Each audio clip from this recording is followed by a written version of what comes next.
Olá! Hoje o Conexões vai falar sobre o projeto Macambira Nicuns, um parque com mais de 24 quilômetros que está sendo construído em Goiânia. Além disso, no programa de hoje você também acompanha...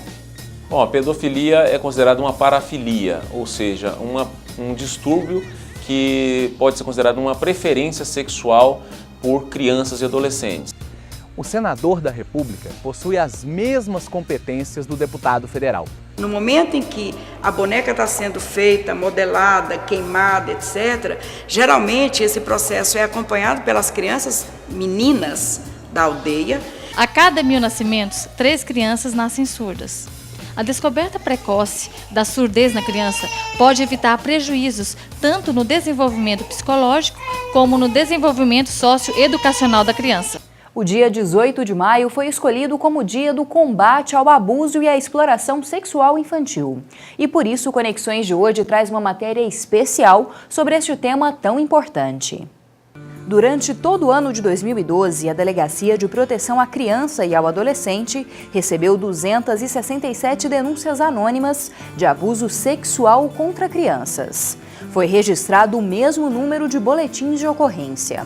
As denúncias de exploração sexual contra crianças ocorreram em menor número, 43 ao longo de todo o ano.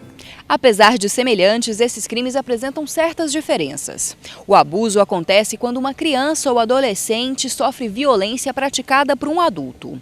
Já a exploração sexual infantil são práticas com fins lucrativos, como a pornografia infantil, a prostituição e também o tráfico de crianças para fim de exploração sexual. Mas esses dois crimes estão diretamente ligados com a pedofilia. Bom, a pedofilia é considerada uma parafilia, ou seja, um distúrbio que pode ser considerado uma preferência sexual por crianças e adolescentes. Acontece que na maioria dos casos de pedofilia, essa parafilia não é considerada uma doença, e sim, nos casos de crime de pedofilia, é uma preferência do abusador por crianças e adolescentes. Então é importante fazer essa distinção, que realmente é uma preferência sexual, e que se torna crime a partir do momento em que o agressor efetivamente pratica o abuso sexual contra a criança ou contra o adolescente. A diretora do Centro de Valorização da Mulher aponta que grande parte dos abusos contra as crianças é cometido por alguém próximo delas. Geralmente a pessoa é a pessoa próxima à criança.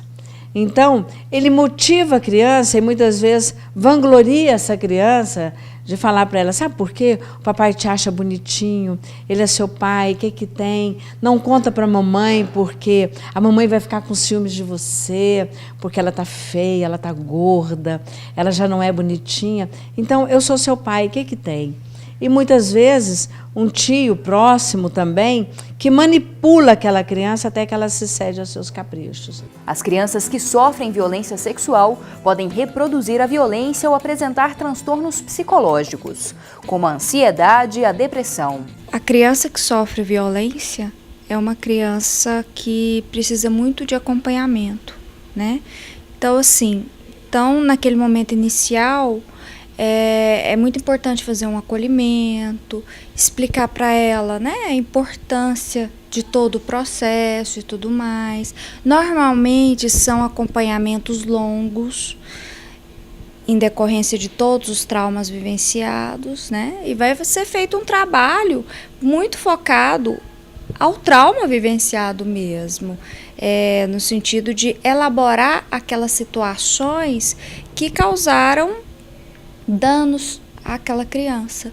Apesar de ser uma situação preocupante, houve avanços significativos no combate ao abuso de crianças e adolescentes, principalmente com a criação do Disque 100 e do Plano Nacional de Enfrentamento da Violência Sexual Infanto-Juvenil, e com a realização da CPI da pedofilia entre os anos de 2008 e 2010. A CPI da pedofilia é um marco histórico na mudança legislativa para o enfrentamento, o combate efetivo desse crime que envergonha a sociedade, não só brasileira, mas mundial, que é a pedofilia, a agressão sexual, a violência sexual contra crianças e adolescentes. A CPI da pedofilia apresentou diversos projetos que acabaram se transformando em lei, inclusive aquela que criou o tipo penal, o crime de estupro de vulnerável, com a pena de 8 a 15 anos. Lembrando que antes desse projeto de lei, a pena era de 4 a 10 anos. Então houve um endurecimento que nós consideramos muito positivo para realmente enfrentar de maneira mais firme essa questão, que é realmente uma agressão à sociedade, às nossas crianças e nossos adolescentes. E agora você acompanha mais um Conexão Cidadã. Desta vez, o professor Francisco Tavares, da Faculdade de Ciências Sociais da Universidade Federal de Goiás, vai explicar qual é o papel do senador.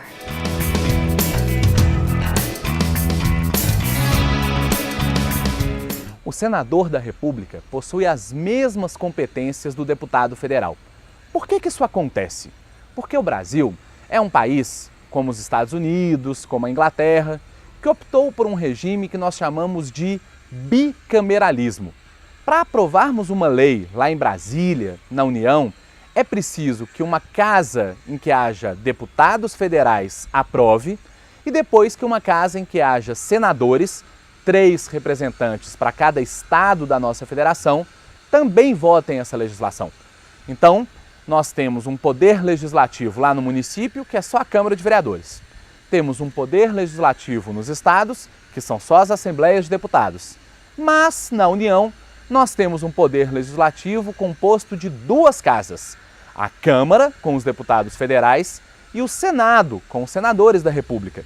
Para aprovarmos uma lei, portanto, lá na União, é preciso que essas 2 casas a aprovem e depois que a presidenta ou o presidente da República a sancionem. Aí sim a gente tem uma lei.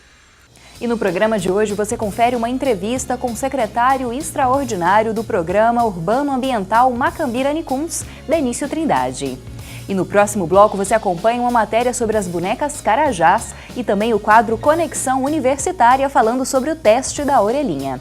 Não saia daí, o Conexões volta em instantes.